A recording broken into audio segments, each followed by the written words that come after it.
Bismillahirrahmanirrahim. Assalamualaikum warahmatullahi wabarakatuh. Waalaikumsalam. Ini ada pertanyaan dari salah satu jemaah Nahdlatul Sholihin mengenai ada seorang imam yang setelah membaca surat Al-Fatihah kadang membaca beberapa ayat, artinya tidak lengkap satu surat. Bagaimana hal tersebut? Jadi ada ketentuan-ketentuan khusus masalah bacaan imam yang perlu kita cermati dengan baik bersama. Dilarang imam itu membaca surat terlalu panjang, karena di belakangnya itu ada orang tua, ada punya hajat, dan itu hadisnya jelas dalam riwayat Tirmidzi. Rasulullah SAW bersabda, bila kalian jadi imam, pendekkan suratnya, jangan panjang-panjang. Kecuali bila makmumnya itu sepakat untuk sholatnya panjang. Seperti contoh, sebagian sahabat itu menghafal surat Yusuf. Surat Yusuf itu berapa lembar itu? Sebagian sahabat itu hafal surat Yusuf. Berhubung karena setiap subuh Sayyidina Umar itu kalau imam bacanya surat Yusuf. Jadi banyak orang yang hafal surat Yusuf karena imamnya subuh baca surat Yusuf. Tapi masyarakat Madinah memang sudah siap dan terbiasa dengan imam yang suratnya panjang. Lah kalau memang makmumnya tidak terbatas, artinya makmumnya itu tidak sepakat untuk menerima, maka itu nanti imam jadi fitnah itu.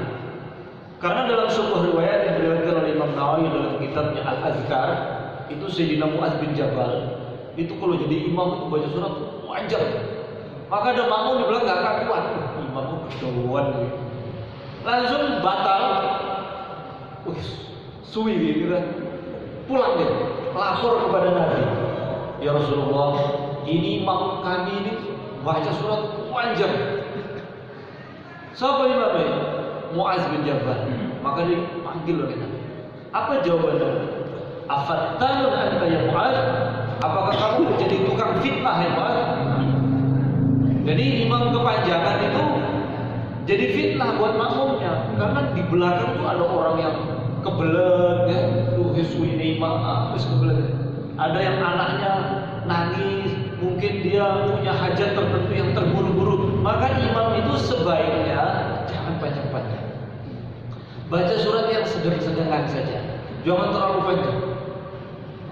Nah sekarang afdolnya satu surat atau ambil Al-Baqarah, gak apa-apa, boleh saja. Yang jelas yang dilarang itu jangan panjang. Kalau misalnya langsung ambil surat Toha, ma anzalna 'alaikal Qur'ana litashqa illa tadhkiratan liman yakhsha. Sudah dapat 10 ayat langsung Allahu Akbar, enggak apa-apa. Enggak apa-apa. Cuman kadang itu imam tuh kalau dia kuluhu terus kurang keren. Sumangsanya itu pingin kayak Masjidil Haram. Nah, udahnya juga tajwidnya salah-salah. Jadi yang bagus itu intinya jangan terlalu panjang hingga membuat makmum itu jenuh, kapok sholat gue. Ojo sholat masjid gue nyapu imamnya ini mbuh gitu. Gue harus deres kok jadi imam mbuh. Iya. Tapi kalau memang makmumnya terbatas kayak di Temburu itu sholat tarawih 30 juz. Ada jamaah sholat tarawih di Temburu itu 15 juz. Ada yang 10 juz, ada yang 5 juz. Kalau orang-orang umum seperti Mbah itu rata-rata 1 juz sampai 2 juz. Lah kampung bawa begitu, wow itu dengkulnya ya gue etnik sawong gitu. Nah, gak bagus imam tuh terlalu panjang. Adapun baca surat lengkap boleh, baca surat yang panjang tapi tidak dibaca khatam juga boleh. Boleh. Wallahu ta'ala a'lam bishawab ini. Ada pertanyaan melalui kertas. Assalamualaikum.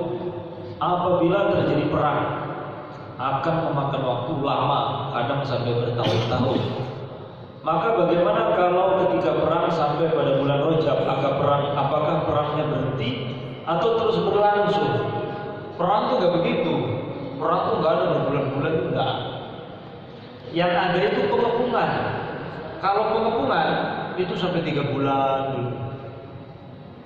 Kalau berupa pengepungan. Tapi kalau perang, kontak perang itu paling lama 3 hari. Perang Imam Mahdi Malhamah Kubra yang diceritakan dalam hadis riwayat Muslim itu 3 hari lamanya. Berhenti hanya di waktu malam. Pada umumnya ini termasuk kebiasaan zaman jahiliyah yang ditetapkan oleh Islam, artinya di dalam Islam tetap berlaku, dilarang mendeklarasikan perang pada bulan haram. Karena itu bulan yang tidak boleh ada pertumpahan darah. Pernah terjadi di zaman Nabi, tapi sebelum nubuah, sebelum Nabi diangkat jadi Nabi, pernah terjadi di kalangan Arab namanya perang fujur. Fujur ini bahasa Jawanya lacut. Lacut bahasa Indonesia apa? Buruk. Lacut apa? Jelek gitu. Fujur itu adalah perang buruk. Perang buruk. Kenapa dikatakan perang buruk, fujur? Karena perang tersebut terjadinya pada bulan haram. Asyhurul. Jadi tetap dianggap itu. Tetapi bila negara Islam, negara Muslim diserang oleh musuh, ojo dilawan. Kesek bulan Rajab, goblok namanya itu. Benar, setor leher apa? Kalau kita diserang, ya dilawan. Kita diperintahkan untuk mempertahankan diri kalau diserang. Itu tidak kenal bulan. Yang namanya diserang loh, maka kita harus bertahan dan membela diri. Tapi kalau kita yang keluar untuk menyerang, sebaiknya tidak dilakukan di bulan haram, karena itu bulan yang agung, begitu, bulan yang agung. Masuk Indonesia diserang Cina, wih, masih dilawan, menang aja sih, nyapo, saya Rojak. Lah sisanya sabar. Bersabar Ramadan 3 bulan berturut-turut, wis entek kabeh. Jadi kalau diserang ya harus mempertahankan diri, tapi kalau menyerang hindari bulan-bulan haram. Baik, paham ya? Assalamualaikum warahmatullahi wabarakatuh. Pak Habib Qori yang dirahmati oleh Allah, amin. Semoga kita jumpa di dunia. Semoga kita jumpa di dunia, kita juga bisa tebus jumpa di akhirat. Amin. Insyaallah. Dulu ada seorang sahabat, namanya itu ada seorang sahabat itu kalau subuh itu wajahnya pucat ya. Dan malam tuh nggak pernah tidur, karena kalau dia Isya ketemu Nabi, dia tuh nggak tidur nunggu subuh karena rindu ingin ketemu Nabi. Makanya kalau sahabat itu sholat, ngambilnya sop sebelah kanan, rebutan itu sop sebelah kanan. Karena Nabi kalau assalamualaikum, maka beliau balik badan, beliau menghadap kanan. Jika sahabat yang sebelah kanan bisa sambil lihat dia, senang melihat Nabi, melihat kanjeng Nabi. Jadi melihat wajah Nabi itu imannya sahabat itu, bayangkan. Kalau lihat Nabi, bedanya sahabat sama tabi'in itu apa? Ngelihat Nabi dan beriman. Terus gimana sahabat melihat Nabi? Rebutan sop sebelah kanan. Maka sahabat itu tanya kepada Nabi, kalau nggak salah namanya Utbah. Tanya kepada Nabi, ya Rasulullah, kalau malam datang, saya itu nggak bisa tidur, nunggu waktu pagi supaya saya bisa melihat wajahnya Rasulullah. Terus ada yang membuat saya gelisah. Namanya Nabi itu kan surganya di atas sana.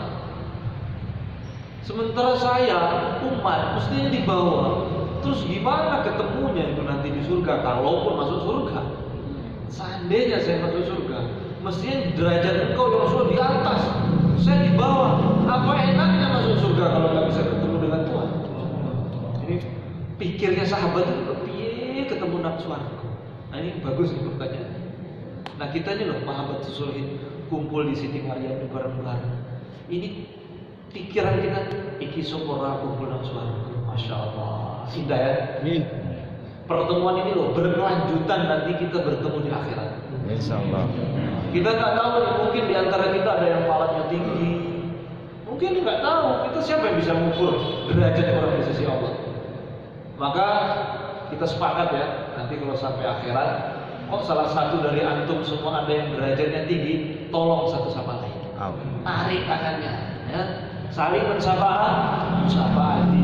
Di antara keistimewaan umat Rasulullah SAW, mereka diberi izin oleh Allah untuk saling mensafati satu sama lain.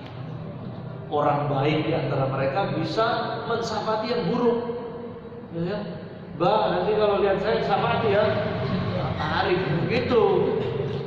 Itulah arti kumpul di dunia.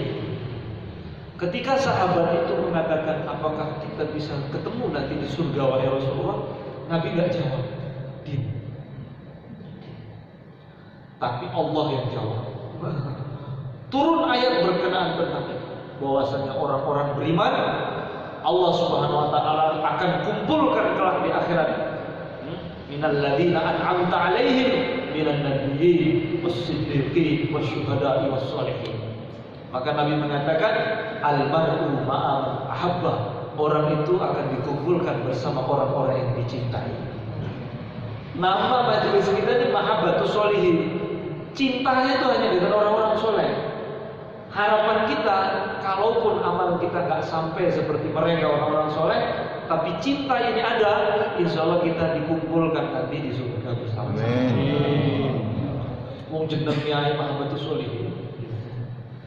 Saya ingin minta doa agar kita bisa kuat dalam hafalan, ngaji Al-Quran dan amalan-amalan lainnya. Amalan diantaranya untuk kuat hafalan.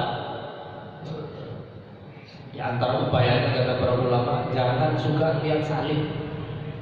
Kata Imam Abu Thalib Al-Makki di dalam kitabnya Tibbul Qulub, termasuk sesuatu yang membuat hafalan orang itu mudah hilang.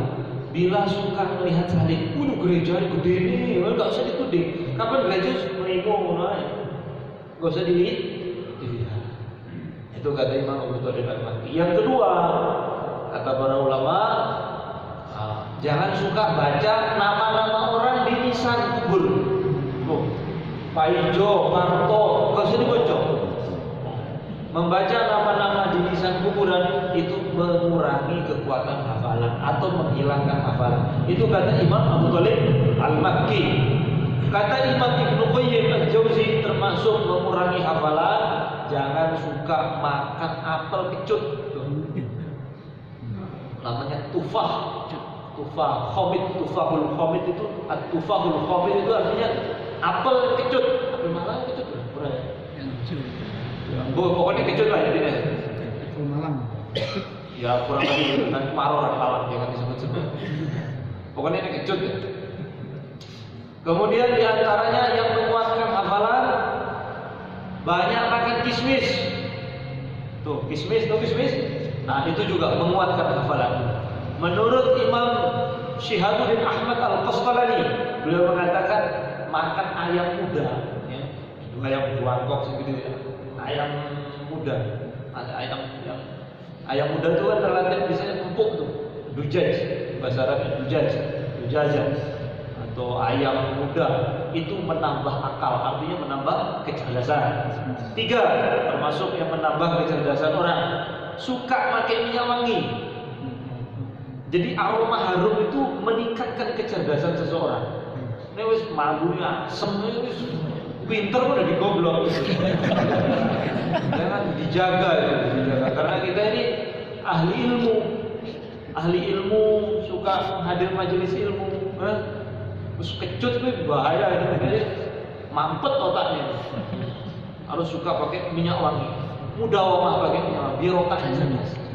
Jadi, nah yang ketiga, yang pertama tadi 1, 2, 3, 4, berarti keempat.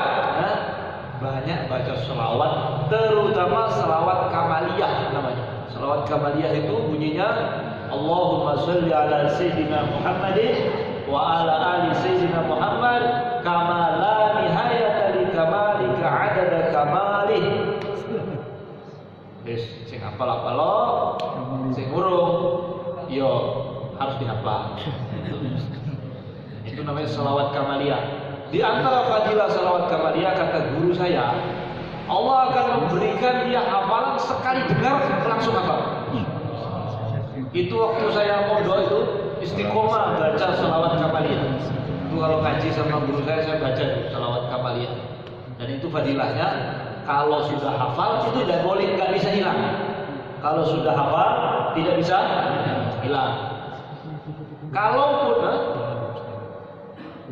mau diulang, Allahumma sholli ala sayyidina Muhammadin kama la nihayata li kamalika adada kamalih. Itu di dalam ayatul kursi ada itu. Santri mesti hafal. Wes to takok saya Google ketik shalawat kamaliyah betul-betul.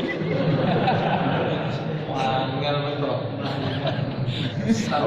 Sing apik juga. Nanti apa itu ada tutai kamaliyah. Tutai internet itu shalawat kamaliyah. Shalawat kamaliyah. Sanadnya itu jadi kurang afdal ya.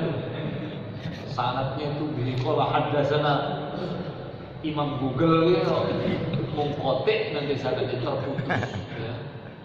Soalnya tanya sama Ustaz, ini banyak Ustaz. Ada Ustaz Yusuf, ada Ustaz Abdullah, ada Ustaz Nasai, terus banyak tuh mufti-mufti semua di belakang. Banyak tuh mereka. Allah Taala di antaranya itu. Baik.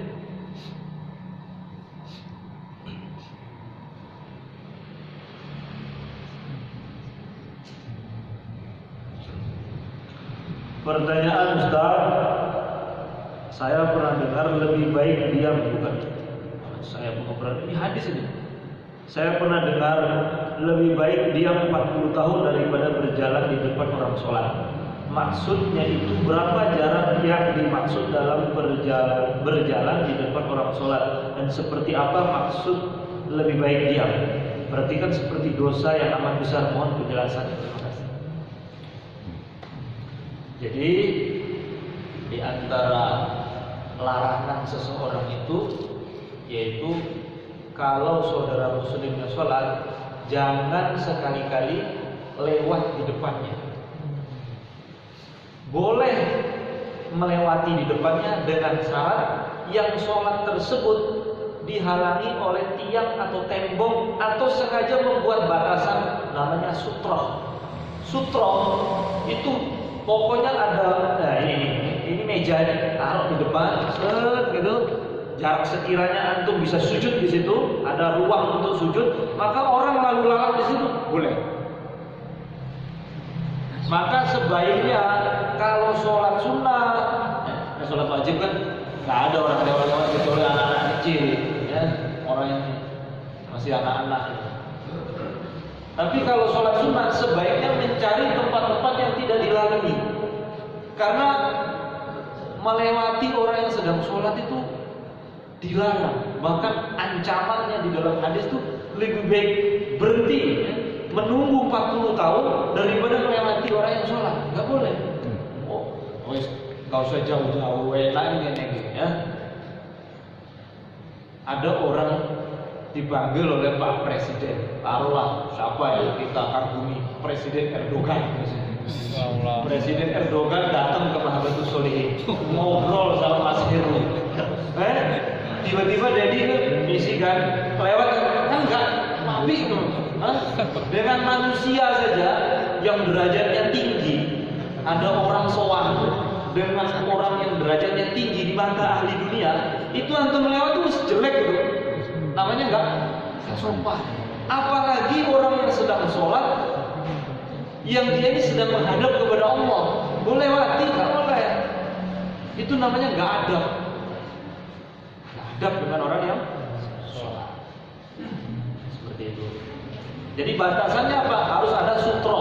Sutro itu kalau zaman Nabi itu tancap tombak begitu saja sudah sutro. Tancapin tombak, sudah orang itu boleh lewat. Atau dipasang apa namanya? Tas kah? Atau pokoknya bantal, pokoknya sesuatu yang menandai ini orang sedang sholat. Ya begitu. Allah Taala.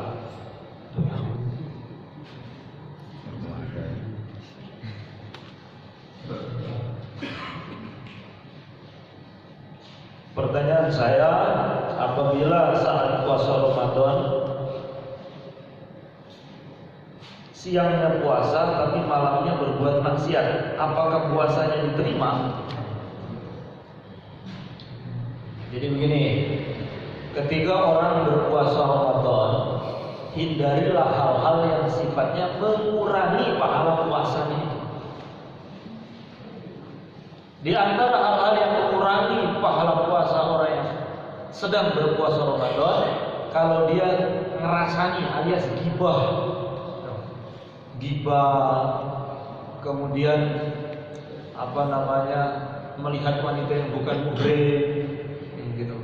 Kalau membatalkan harus jelas. Ini tidak batal, cuman mengurangi, bukan cuman rugi, gitu aja. Gak usah maksiat. Bar sahur, baru sholat subuh, turun terus, zuhur tadi, bar tadi sholat zuhur, turun lanjut sore, sholat asar, karena nunggu buka. Itulah rugi betul. Apalagi kalau masih lebih rugi lagi. Maka jauhilah hal-hal yang mengurangi pahala puasa kita. Di antaranya yang paling sulit dihindari itu ngerasani wong. Ngerasani wong ini dalil sih saya, dalil. Iki terus terang ya. Aku gak ngerasani loh ya. Harus ngerasani juga ibu kok di bawah. Terus terang ya Mas ya.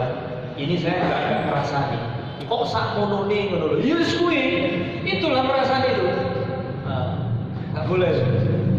Ngerasani orang, tidak menjaga pandangan mata, itu termasuk mengurangi pahala puasa.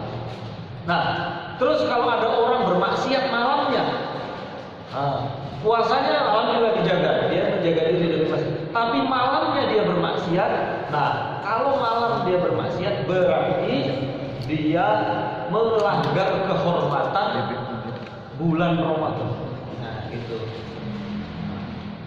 Jadi bermaksiat di malam bulan Ramadan itu berarti dia melanggar kehormatan alias kesucian bulan Ramadan. Sementara di dalam Al-Quran Allah diperintahkan wa may yu'azzim sya'irallah fa innaha min taqwal qulub. Orang yang mengagungkan syiar Allah itu Allah berarti dia memiliki ketakwaan hati.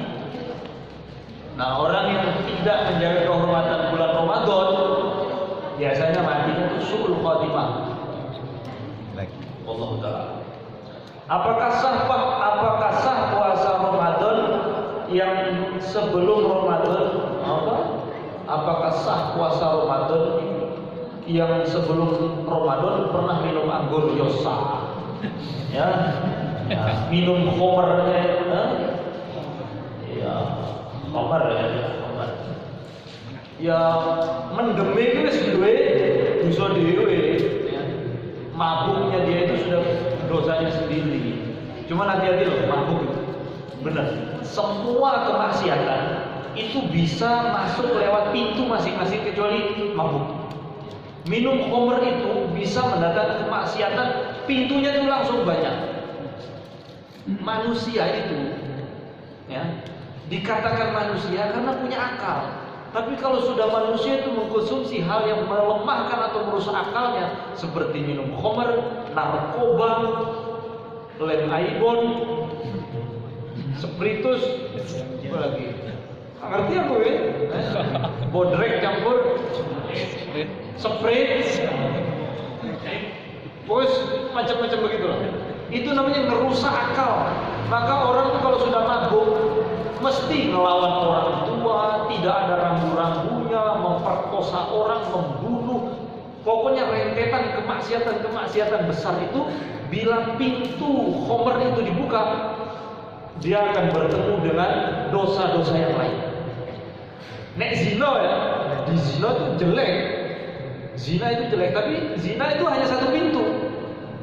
Habis zina dia nggak akan beretek ke dosa yang lain. Tapi kalau mabuk, itu sepaket.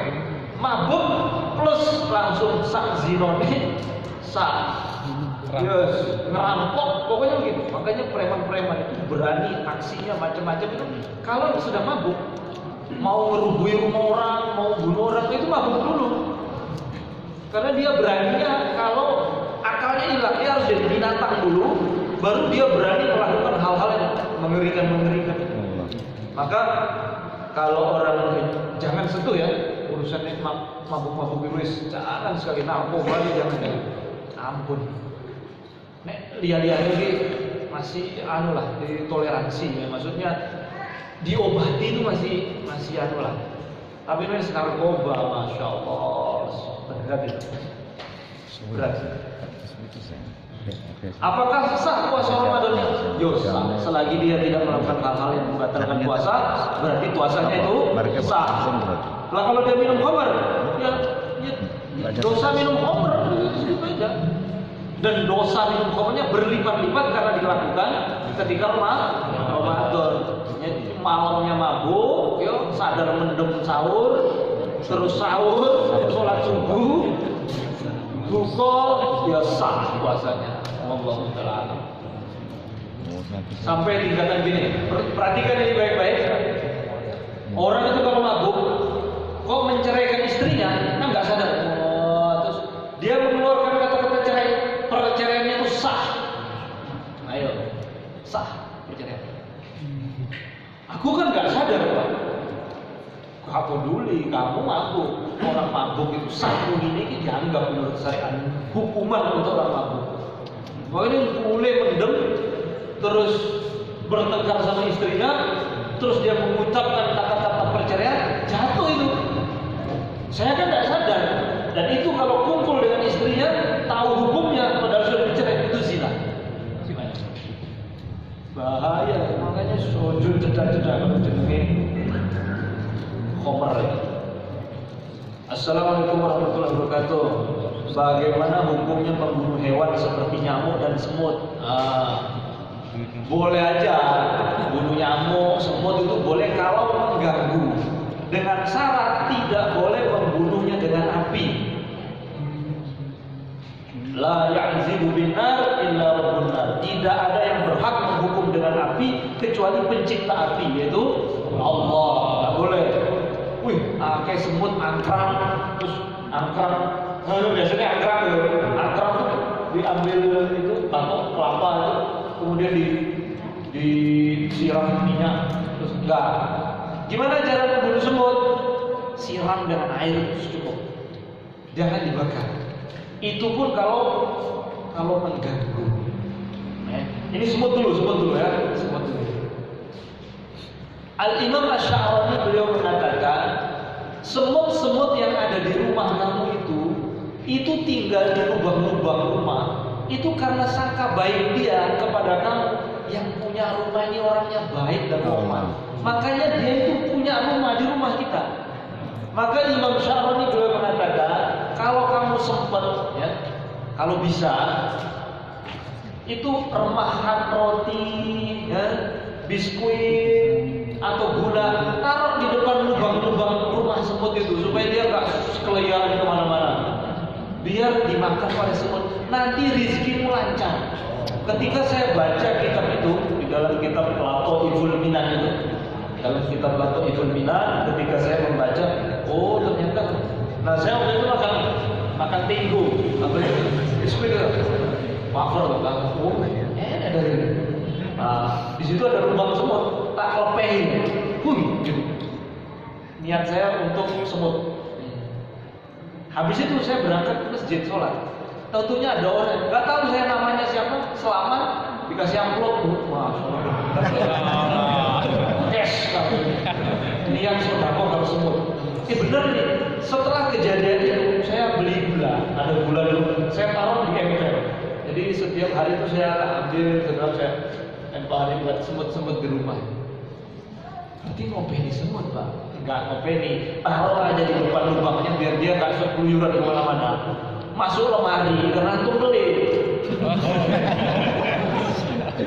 Kok semutnya melebu lemari? Ya karena antum pelit. Coba antum taruh gula di depan lubang-lubang itu, rumah-rumahnya, nggak keluyuran dia. Gitu.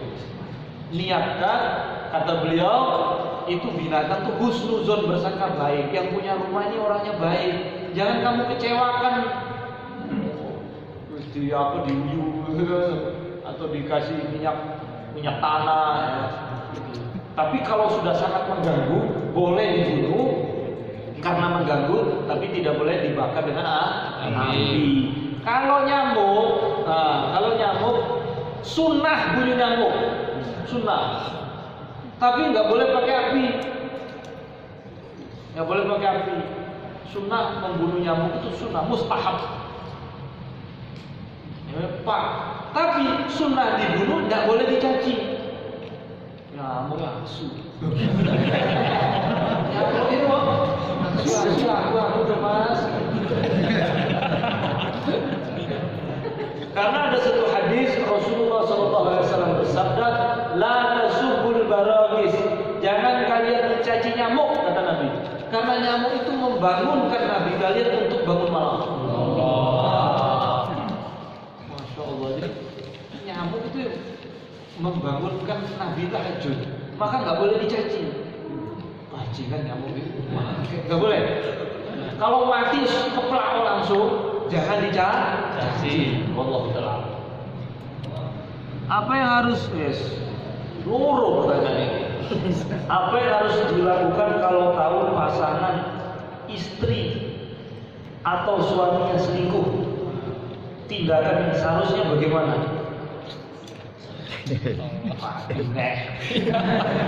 Golek dia nih. Gini, perhatikan ya, ini tadi nggak serius saya jawab dulu. Ini beneran betul. Kalau apa yang harus dilakukan kalau tahu pasangan istri atau suami selingkuh? Ini kasusnya berbeda, jangan disamakan. Kalau suami selingkuh, ini masih nekat, ada cara halalnya. Artinya, ternyata si suami ketahuan punya hubungan mesra di dalam HP dengan wanita lain. Ini kan haram nih, karena hubungan tanpa mahram, hubungan sebelum nikah.